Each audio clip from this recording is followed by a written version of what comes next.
aturan anak minum susu jadi tidak minum susu lagi. Untuk makan aja saya rasa udah sulit lah.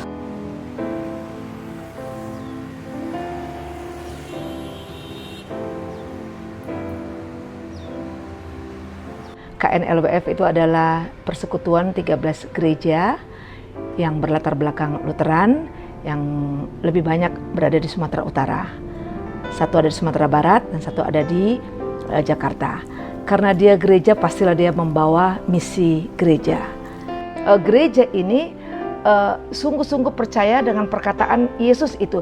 Segala sesuatu yang kamu lakukan untuk salah seorang yang paling hina ini, itu kamu lakukan kepada aku. Kami melihat bahwa orang yang kecil seperti yang dikatakan pekerja rentan itu kalau kami melakukan sesuatu kepada mereka sama dengan kita mau melakukan kepada Kristus Yesus itu. Pekerja sektor ekonomi informal itu mereka yang bekerja secara mandiri, tidak memiliki hubungan kerja dengan perusahaan.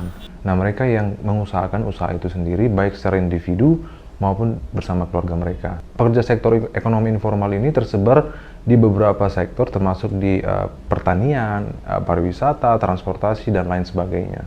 Umumnya yang kita sebut sektor informal itu jumlah tenaga kerjanya kan 1 sampai biasanya di bawah 10 orang, 1, 2, atau 3 begitu. Ya, ada sih yang lebih juga yang memang dia sektor informal tidak berbadan hukum kalau dari situ. Dan umumnya mereka berkecimpung di sektor-sektor processing, tukang jahit, atau namanya yang semua tukang lah, tukang perabot, tukang pangkas, tukang apa ya, kalau di sektor jasa, atau tukang salon, tukang pijat, dan lain-lain. Pandemi hadir di Indonesia itu tanggal 2 Maret 2020.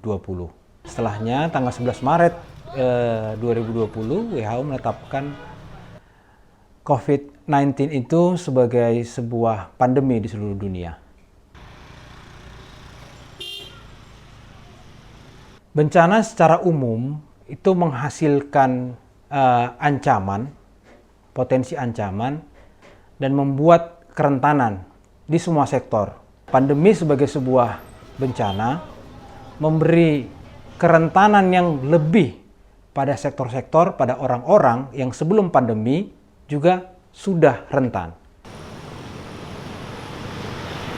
Pekerja-pekerja informal yang sebelumnya juga tidak memiliki proteksi, baik itu proteksi kesehatan, proteksi keselamatan kerja. Nah, di saat pandemi, terkena pandemi, mereka akan masuk ke jurang yang lebih dalam lagi. Kalau di awal-awal pandemi, dia terasa dampak itu di perkotaan. Sekarang sudah terdistribusi hampir secara merata di pedesaan.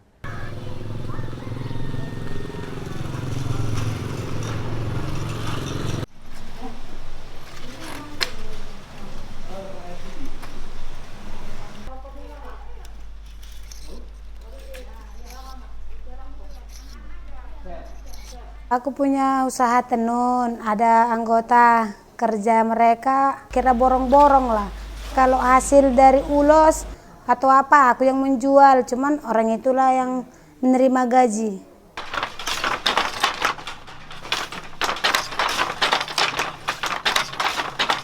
Sebelum pandemi hasil ulos ya lumayan lah, lumayan bagus lah, penjualannya pun mahal, harga apanya pun lumayan.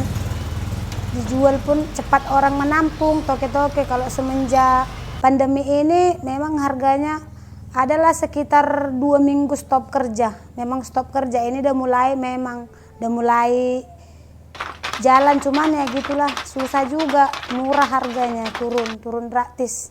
Komite Nasional Lutheran World Federation di Indonesia atau KNLWF melakukan penelitian karena kami menganggap bahwa banyak pekerja sektor informal ini tidak terlindungi, tidak kemudian juga terregulasi oleh pemerintah karena pekerja sektor informal ini tidak dilindungi dalam undang-undang maupun peraturan pemerintah yang dalam hierarki perundang-undangan, sehingga mereka sangat rentan terjebak dalam situasi ekonomi, terpuruknya ekonomi di masa pandemi. Kontribusi sektor informal itu cukup besar sekali ya. Katakanlah untuk tenaga kerja, penyerapan kerja, sektor informal itu bekerja penyerapannya kan sangat tinggi sekali. 75 juta di sektor informal, 55 juta di sektor formal begitu. Nah 75 juta ini pendapatan mereka ini dikali per bulannya dikalikan 75 juta atau pendapatan mereka yang setahun itu dikali 75 juta berapa besar? Produksi mereka, produksi barang dan jasa yang mereka produksikan, kalau kita kali satuan rupiah itu nanti jauh lebih besar daripada sektor formal.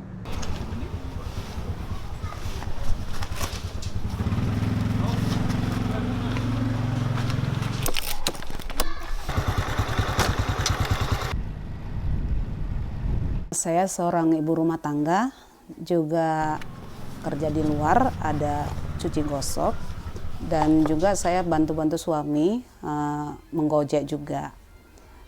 Kalau menggojek saya memang sebelum pandemi udah mulai membantu-bantu karena keadaan suami saya kurang sehat.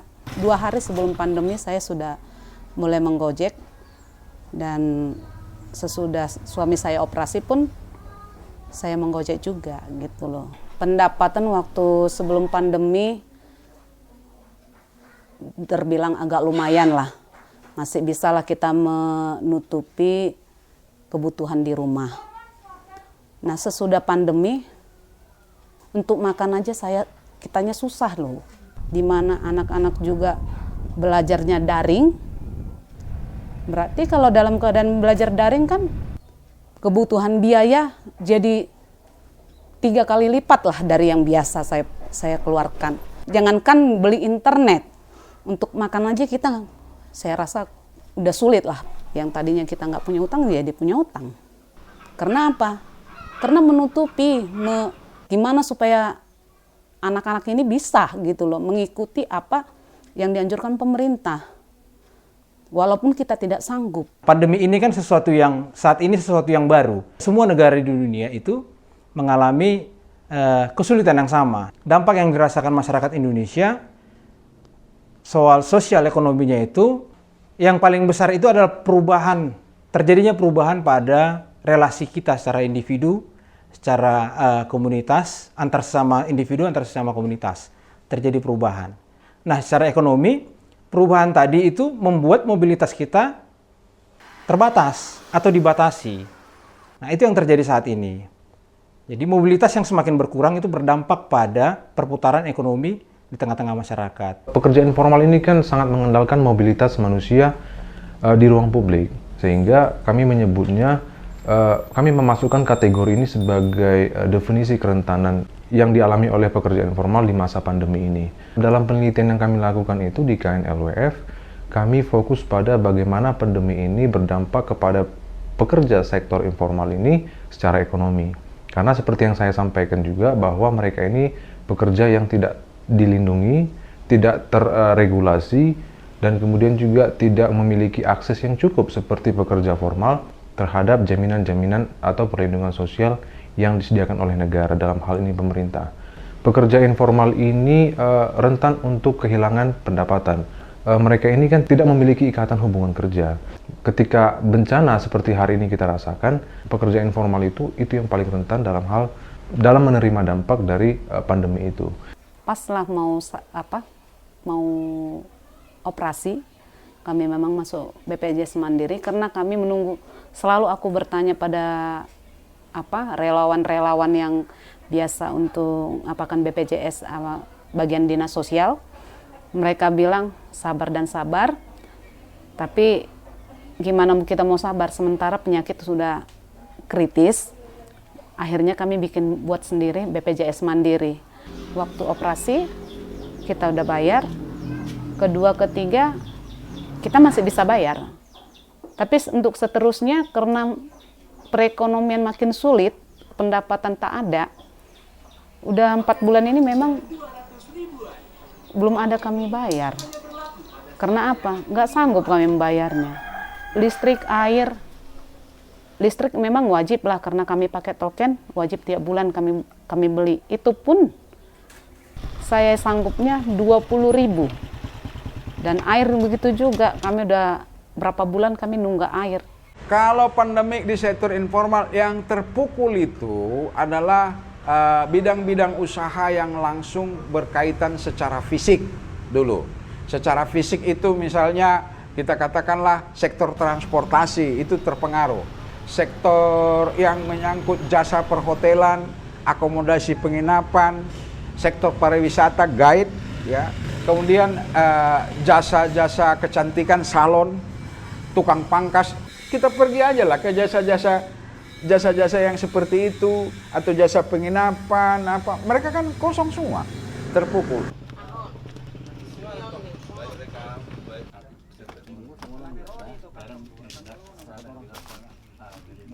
Pekerjaan saya berjualan souvenir di Parapat. Kondisi jualan saya selama pandemi itu sangat menurun. Sepi lah, tidak ada pengunjung. Waktu sebelum pandemi, setiap hari buka dasar. Selama pandemi mau cuman 1 kali aja dalam 1 minggu buka dasar, mau 1 minggu nggak buka dasar.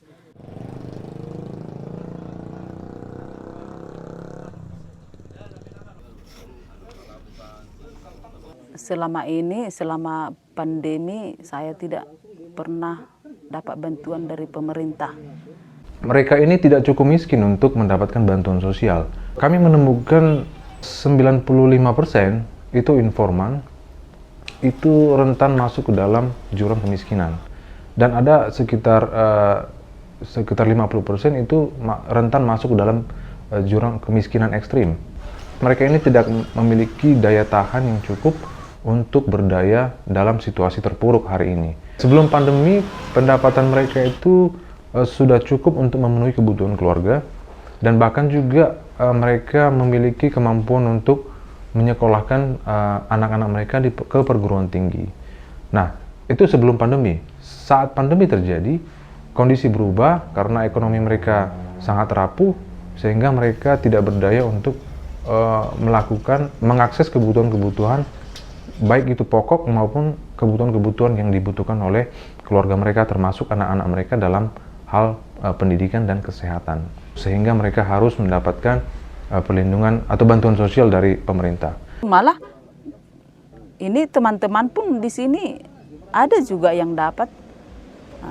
Kalau perasaan memang sakit, tapi ya diterima. Meskipun pemerintah sudah membuat berbagai program, baik itu untuk sosial, untuk ekonomi, tapi kita melihat bahwa ini belum cukup. Kalau resikonya ya tinggi, tapi ada yang tinggi, ada yang rendah. Tapi yang kontak fisik itu riskan memang, riskan sekali. Ya tukang pangkas kan riskan, tukang salon, tukang pijat, itu kan riskan sekali terkena. Itu sebetulnya harus menjadi prioritas, diberikan APD, ya, bila perlu APD yang gratis, diberikan penyuluhan secara terus-menerus, bila perlu berikan bantuan ya, seperti model bantuan BLT atau bantuan para pekerja itu. Jadi selama pandemi corona berada gitu, keadaan ekonomi termasuk ekonomi salon saya sangat turun, di mana salon saya tidak jalan seperti biasanya karena pesta-pesta sama sekali tidak ada.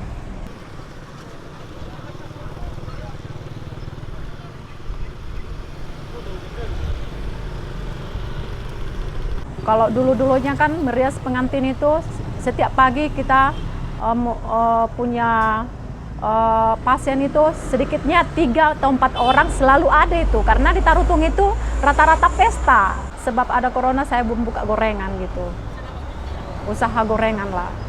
Itu pun turun penghasilannya gitu. Ada temuan yang paling ekstrim yang kami temukan di lapangan. Ada seorang ibu dengan anak 6, dia single parent, dan dia mengatakan kepada kami bahwa anaknya tidak lagi bisa minum susu seperti biasanya. Nah, ini kan bisa berdampak kepada kesehatan, bukan hanya yang terkait dengan COVID, tapi juga mengenai stunting. Padahal anak-anak itu selama 1000 hari usianya sejak janin, dia itu harus diberikan asupan gizi yang cukup untuk menghindari potensi stunting itu. Anak saya itu 6 orang, mereka semua bersekolah. Tapi setelah ada pandemi gitu, kita hemat aturan anak minum susu jadi tidak minum susu lagi. Kalau pandemi ini juga memaksa orang untuk kemudian kehilangan pendapatan, bukan berarti dia juga harus secara otomatis menerima kenyataan bahwa kebutuhan dia juga harus berkurang. Saya juga berharap sama pemerintah, memang saya juga sudah merasakan hal itu, dari pemerintah ada bantuan gitu ya kan. Tapi saya pikir-pikir berharap lebih banyak lagi lah, supaya pemerintah juga semakin memperhatikan masyarakat kecil seperti saya gitu ya kan, yang mungkin di luaran sana masih ada yang merasakan seperti saya, single parent, memperjuangkan anak-anaknya gitu. Respon pemerintah itu harus masuk ke dalam sebuah konsep mitigasi yang komprehensif, yang menyeluruh. Nah, proteksi baik kesehatan, ketenaga kerjaan, upah, itu adalah bagian dari usaha-usaha respon atas kebencanaan itu. Nah, apa yang dilakukan pemerintah saat ini, kita melihat belum mampu mengatasi, belum mampu membantu banyak pekerja-pekerja sektor informal yang bahkan sebelum pandemi tidak terproteksi. Udah 3 kali lah aku dapat selama pandemi 600.000 per bulan. Jadi ini katanya kemarin terakhir katanya ditukar orangnya katanya. Jadi dalam hatiku, loh kenapa ditukar, orang aku kena dampak COVID kok. Ya terserah lah orang itu mau ngasih atau enggak ya kan, sekarang belum ada dapat. Kenapa pekerja informal itu sudah rentan, kemudian semakin rentan lagi ketika bencana seperti pandemi hari ini terjadi menerjang mereka? Yang pertama adalah mereka tidak memiliki proteksi. Baik itu proteksi self-protection, proteksi dari diri mereka, maupun proteksi yang harusnya disediakan oleh negara. Nah, self-protection ini kan misalnya kami sebutkan dalam penelitian kami, mereka ini kan harusnya memiliki tabungan, simpanan, yang kemudian ketika ada bencana seperti hari ini, mereka bisa menggunakan itu untuk kemudian menopang kehidupan mereka atau juga mungkin membuka usaha bisnis lain. Nah, kemudian proteksi yang kedua yang hilang dari antara mereka adalah proteksi yang harusnya disediakan oleh negara, yang kami sebut dalam citizens' rights, hak mereka sebagai warga negara. Karena mereka tidak terlindungi baik itu dalam perundang-undangan maupun dalam implementasi kebijakan pemerintah, sehingga itu semakin melemahkan mereka, membuat mereka rentan untuk masuk ke dalam jurang kemiskinan. Bantuan kemarin kan udah 2 bulan nggak turun, padahal hari itu dibilang sampai bulan 12. Kami menganggap penelitian ini sangat penting karena kami ingin mendorong pemerintah untuk memperbaiki sistem pendataan, untuk kemudian melakukan revitalisasi dalam hal ini database sistem pendataan terhadap orang-orang miskin dan kemudian juga pekerja informal. Gereja sebagai institusi keumatan itu harusnya juga bisa mendorong pemerintah lebih keras lagi untuk mengambil perannya dalam hal perlindungan masyarakat atau warga negara. Dan juga gereja juga bisa melakukan peran-peran yang bisa mengantisipasi dan juga memitigasi dampak-dampak yang lebih luas lagi. Kemudian masyarakat sivil seperti pendidikan tinggi, mereka bisa melakukan kajian-kajian yang penting sehingga menghasilkan satu dokumen rekomendasi yang penting kepada pemerintah terkait bagaimana penanganan pandemi atau kebencanaan. Martin Luther mengatakan, let the church be church. Biarkan gereja itu menjadi gereja. Tetapi bukan semata-mata hanya berbicara soal ibadah, soal doa, karena pekerjaan itu, aktivitas itu, pelayanan itu adalah ibadah. Segala sesuatu yang kita lakukan itu adalah ibadah kepada Tuhan. Nah, itu dilakukan di mana? Ruang publik juga adalah ruang di mana jemaat ada. Di ruang di mana banyak orang yang tidak menerima keadilan, yang tidak menerima kenyamanan, kesanalah gereja berangkat. Oleh karena itu kami mendorong, KNLWF mendorong gereja untuk membuat pendataan itu. Sudah ada database, kita mengetahui siapa warga jemaat kita, kemudian kita bermitra dengan yang lain, apakah itu dengan lembaga, kemudian bermitra juga kepada pemerintah, baru mari kita lihat, kita memfasilitasi kapasitas warga jemaat kita. COVID ini berlalu lah. Harapan saya semoga lah virus corona ini cepat berlalu. Semoga pandemi ini, corona ini ya hilang lah, jangan lagi datang.